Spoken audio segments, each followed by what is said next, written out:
Hey guys, welcome back to the video. इस video के अंदर बात करने वाले हैं क्वांट म्यूचुअल फंड्स के बारे में। क्वांट फंड हाउस के बारे में नहीं, क्वांट म्यूचुअल फंड्स के बारे में। जो एक कैटेगरी होती है, एक अलग कैटेगरी होती है क्वांट फंड्स की। जैसे एक कैटेगरी होती है कॉन्ट्रा फंड्स की, एक कैटेगरी होती है वैल्यू फंड्स की, वैसे ही एक कैटेगरी होती है क्वांट फंड्स की।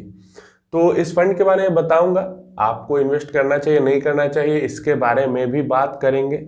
तो क्वांट फंड की अगर बात करें तो क्वांट फंड जैसे क्वांट म्यूचुअल फंड हाउस जो काम करती है, सेम क्वांट जो फंड की कैटेगरी होती है वो वही करती है। चाहे एसबीआई का क्वांट फंड हो या आईसीआई का हो, यूटीआई का हो, किसी का भी क्वांट फंड हो। Quant fund 100% algorithm based investing करता है, चाहे इन करना हो स्टॉक के अंदर, आउट करना हो स्टॉक के अंदर। वहां पे पहले से ही फंड हाउस के द्वारा बनाई गई एक स्ट्रेटजी होती है, जो कि बहुत सारे डेटा के साथ एनालिसिस की जाती है, बहुत सारे बैक टेस्ट किए जाते हैं, एंड उसके बेस्ड पे वो स्ट्रेटजी रन की जाती है उस स्कीम में। वहां पे कोई भी ह्यूमन इंटरवेंशन नहीं होता है, मतलब कोई भी वहां पे फंड मैनेजर बैठ के स्टॉक को बाय या सेल नहीं करता, या फिर 2-3 फंड मैनेजर्स आपस में बात नहीं करते अभी इसे बेच देना चाहिए, अभी इसे खरीद लेना चाहिए। ऐसा कुछ वहां पे बातें नहीं होती है। कोई किसी भी ह्यूमन के एनालिसिस की वहां पे कोई जिक्र ही नहीं होती है। जो प्रोग्राम डेवलप किया गया है डेटा एनालिसिस एंड बैकटेस्ट के थ्रू, उसी प्रोग्राम से बाइंग एंड सेलिंग होती है। समझ लो ऑटो इन्वेस्टमेंट कह सकते हो, या फिर ऑटो ट्रेडिंग, जो एल्गो ट्रेडिंग जो आपने सुना होगा, समझ लो उसी टाइप की चीज होती है कि एक एल्गोरिदम बना गया based on data and backtest, algorithm बन गया, उसी एल्गोरिदम पे बेस्ड उस स्कीम के अंदर में बाइंग एंड सेलिंग होती रहती है। उसमें किसी भी ह्यूमन को कुछ भी वहां पे करने की जरूरत नहीं होती है। मतलब क्वांट फंड्स जो हो गए, समझ लो इसके अंदर में म्यूचुअल फंड्स का जो खर्च होता है, जो एक्सपेंस होता है, वो बिल्कुल कम हो जाता है। मतलब क्या, एक बार जो उस एल्गोरिदम को डेवलप करने में जो खर्चा लगा फंड का, बस वही, उसके बाद तो कुछ करना नहीं। उसके बाद तो वो एल्गोरिदम सॉफ्टवेयर खुद बाई सेल करेगा, कुछ भी वहां पे करने की जरूरत नहीं होती है। तो मतलब कई सारे अगर क्वांट फंड लॉन्च कर देता है कोई म्यूचुअल फंड हाउस, वहां पे उसका जो खर्च है, जो एक्सपेंस है, वो एक सॉफ्टवेयर को डेवलप करने में ही लगा। बाकी उस सॉफ्टवेयर के थ्रू वो कितने भी फंड लॉन्च करे या फिर उस सॉफ्टवेयर को सेल करे किसी दूसरे फंड को, तो वहां पे भी वो पैसे बना सकता है। लेकिन सेल नहीं करते, क्यों? क्योंकि वो तो फिर उनका कॉम्पिटिटर है, और अगर सेल करेंगे तो जितना रिटर्न इनका फंड देगा, उनका रिटर्न ही उनका फंड देगा। तो देखो यहाँ पे एक चीज जो सबसे अच्छी क्या हो जाती है कि जैसे एल्गोरिदम पे बेस्ड है सब कुछ, वहां पे कुछ भी अलग से नहीं, कोई ह्यूमन उसमें कुछ कर रहा है, तो वहां पे जो रिटर्न्स है वो प्रेडिक्टेबल हो जाते हैं। अगर कोई मेजर क्राइसिस नहीं आती और नॉर्मल मार्केट साइकिल चलते रहता है, तो जो रिटर्न्स उस क्वांट फंड ने पास्ट में दिए हैं, वही रिटर्न वो फ्यूचर में देगा।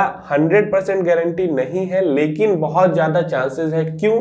क्योंकि सेम ही एल्गोरिदम पे वो बार बार काम कर रहा है, उसमें वहां पे इमोशन नहीं काम कर रही। देखो ह्यूमन जब बाई सेल करते हैं स्टॉक्स को, तो कई बारी पर्सनल उसके अंदर में इमोशन आ जाता है। कोई स्टॉक होता है या कुछ होता है जिसके अंदर में थोड़ा सा लगाव हो जाता है, एंड देन वहां पे वो उसको सेल करने में लेट कर देते हैं, या फिर किसी स्टॉक को अच्छी वैल्यूएशन पे अवेलेबल है लेकिन बाई नहीं करते क्योंकि वो स्टॉक उन्हें पसंद नहीं। तो कई बारी ऐसी चीजें होती हैं, इससे क्या होता है, अपॉर्चुनिटी मिस होती है।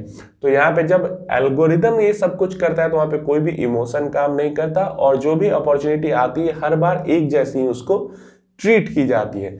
तो क्वांट जो भी फंड्स होते हैं, जैसे कॉन्ट्रा फंड बताया मैंने कि वो साइकिल के उल्टा में बाइंग सेलिंग करते हैं। वैल्यू फंड हो गया जो कि एक्सट्रीम वैल्यू अपॉर्चुनिटी ढूंढते हैं। वैसे ही क्वांट फंड हो गया जो कि बिल्कुल एल्गोरिदम पे बेस्ड स्कीम्स होती है। तो दोस्तों ये थी इंफॉर्मेशन, उम्मीद है आपको समझ में आई होगी कि क्वांट फंड्स क्या होते हैं, क्या करते हैं, कैसे करते हैं। और ये क्वांट म्यूचुअल फंड की बात नहीं हो रही, क्वांट मतलब म्यूचुअल फंड हाउस की बात नहीं हो रही। क्वांट जो अलग अलग म्यूचुअल फंड हाउसेस के जो क्वांट फंड्स होते हैं उसकी बात कर रहा है। क्वांट एज ए कैटेगरी क्या है उसकी बात किया मैंने। क्या आपको इसके अंदर इन्वेस्टमेंट करना चाहिए? अब देखो, मुझे एक्स्ट्रा बेनिफिट नहीं लगता, क्योंकि ये एल्गोरिदम बेस्ड है, फिर भी कोई 50% का रिटर्न तो निकाल के दे नहीं रही। रिटर्न तो उतने ही निकाल के दे रही। तो चाहे कॉन्ट्रा फंड हो या वैल्यू फंड हो, वो क्वांट फंड हो या नॉर्मल फंड्स हो, फ्लेक्सी कैप, मल्टी कैप, ये सब, तो जो भी बेहतर रिटर्न मुझे निकाल के देगा मैं उसके अंदर में इन्वेस्टमेंट करूंगा। अभी ऐसा कोई खास क्वांट फंड निकल के नहीं है, पॉपुलर तो ये फंड बहुत हो रहे हैं, लेकिन निकल के ऐसे नहीं आ रहे हैं जो काफी बेहतरीन रिटर्न्स दे रहे हो, सारे स्मॉल कैप को, फ्लेक्सी कैप को, मल्टी सबको बीट कर रहे हो, एकदम जबरदस्त रिटर्न दे रहे हो। तो जब वैसा निकल के आएगा तो उसके बारे में बात करेंगे। तो आपको भी अगर इन्वेस्टमेंट करना है, आपको टेस्ट ट्राई आउट करना है तो आप कर सकते हो, लेकिन मुझे यहाँ पे कोई एक्स्ट्रा बेनिफिट इन फंड्स के अंदर इन्वेस्टमेंट करने का नहीं यहाँ पे दिख रहा। और म्यूचुअल फंड हाउस का काम क्या है, उनको तो नए नए कैटेगरीज के फंड्स निकालने हैं ताकि लोग ज्यादा से ज्यादा अलग अलग कैटेगरी के बहुत ज्यादा फंड्स में इन्वेस्टमेंट करें और उनका एक्सपेंस रेशियो बनता रहे। तो बस, तो जो इन्वेस्टमेंट आपने कर रखी है उसके साथ स्टिक करो। अगर ट्राई आउट करना चाहते हो, टेस्ट करना चाहते हो तो कर लो, नहीं तो ऐसे कोई मेजर बेनिफिट यहाँ पे मुझे नहीं दिख रहा। तो दोस्तों ये इन्फॉर्मेशन थी। इन्फॉर्मेशन उम्मीद है आपको समझ में आ गई होगी। वीडियो अच्छी लगी, इन्फॉर्मेटिव लगी, एक लाइक कर देना और ऐसे इन्फॉर्मेटिव वीडियोस रेगुलर देखते रहने के लिए सब्सक्राइब कर देना। कुछ क्वेश्चन क्वेरी है तो नीचे कमेंट करके भी पूछ सकते